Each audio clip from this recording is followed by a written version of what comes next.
जो सशस्त्र सीमा बल के जवान काम कर रहे हैं उनकी सुविधाओं में लगभग 170 करोड़ की लागत से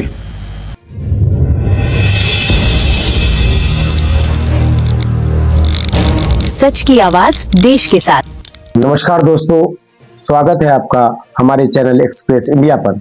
आज की सबसे बड़ी खबर बिहार से। केंद्रीय गृह मंत्री अमित शाह ने नेपाल पर एसएसबी के बॉर्डर आउटपोस्ट का उद्घाटन किया और घुसपैठियों को लेकर ऐसा ऐलान किया कि पूरा सीमांचल हिल गया। क्या ये बिहार में बड़ा बदलाव लाएगा? क्या घुसपैठ अब रुक जाएगी? चलिए जानते हैं इन सवालों के जवाब को पूरी डिटेल्स में। 26 फरवरी 2026 को बिहार के अररिया जिले में अमित शाह पहुंचे। उन्होंने सशस्त्र सीमा बल एसएसबी के 2 महत्वपूर्ण बॉर्डर आउटपोस्ट लेटी और इंदरवा का उद्घाटन किया। साथ ही वर्चुअल तरीके से एसएसबी के कई प्रोजेक्ट्स को लॉन्च किया और फाउंडेशन स्टोन रखा। कुल मिलाकर 170 से 175 करोड़ रुपए की परियोजनाएं, इनमें एसएसबी जवानों के लिए नए भवन, आवास, प्रशासनिक ब्लॉक और बेहतर सुविधाएं शामिल हैं। अमित शाह ने एसएसबी के बहादुर जवानों से मुलाकात की, उनके साथ समय बिताया और कहा, आज एसएसबी के लिए कई प्रोजेक्ट उद्घाटित हुए हैं। ये हमारे सीमा रक्षकों की कार्य क्षमता बढ़ाएंगे। मेरे साथ बोलिए, भारत माता की। मंच पर उपस्थित मेरे साथी मंत्री और बिहार के वरिष्ठ नेता श्रीमान नित्यानंद राय जी, बिहार शासन के उप मुख्यमंत्री श्रीमान सम्राट चौधरी जी,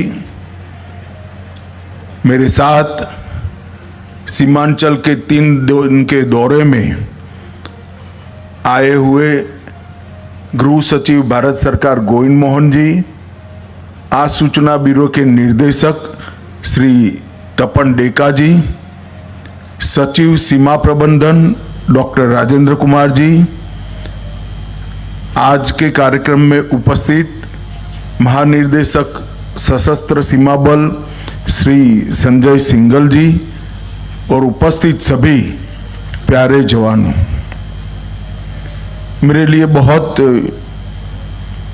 खुशी का दिन है आज कि सीमा के प्रहरी के रूप में, संस्कृति के दूत के रूप में जो सशस्त्र सीमा बल के जवान काम कर रहे हैं, उनकी सुविधाओं में लगभग 170 करोड़ की लागत से ये पूरे क्षेत्र में अनेक प्रकार के भवनों का उद्घाटन और लोकार्पण आज किया जा रहा है। मेरे लिए आनंद का विषय है कि ये सभी भवनों से आप सभी की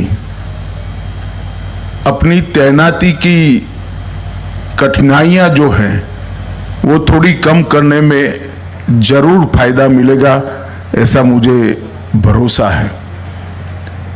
नरेंद्र मोदी जी की सरकार ने 2014 से देश के सभी सीएपीएफ के लिए सुविधाओं के लिए एक संवेदनापूर्ण कार्य योजना बनाई है और ये इसी का हिस्सा है कि आज इस क्षेत्र के एसएसबी के काम में कार्यरत सभी जवानों को ढेर सारी सुविधाओं प्राप्त होगी। मित्रों, आज भारत के क्रांतिवीर वीर सावरकर जी की पुण्य तिथि है। सीमांचल क्षेत्र से घुसपैठियों को चुन चुनकर बाहर निकाला जाएगा। हर एक घुसपैठियों को देश से बाहर किया जाएगा। ये कोई चुनावी वादा नहीं, मोदी सरकार का दृढ़ संकल्प है। घुसपैठिए न सिर्फ चुनाव प्रभावित करते हैं बल्कि गरीबों का राशन छीनते हैं, युवाओं की नौकरियां खाते हैं और राष्ट्रीय सुरक्षा को खतरा पहुंचाते हैं। सवाल ये है, क्या ये अभियान जल्द शुरू होगा? क्या सीमांचल अब घुसपैठ मुक्त होगा? और क्या इसका असर पड़ोसी राज्यों जैसे पश्चिम बंगाल पर भी पड़ेगा?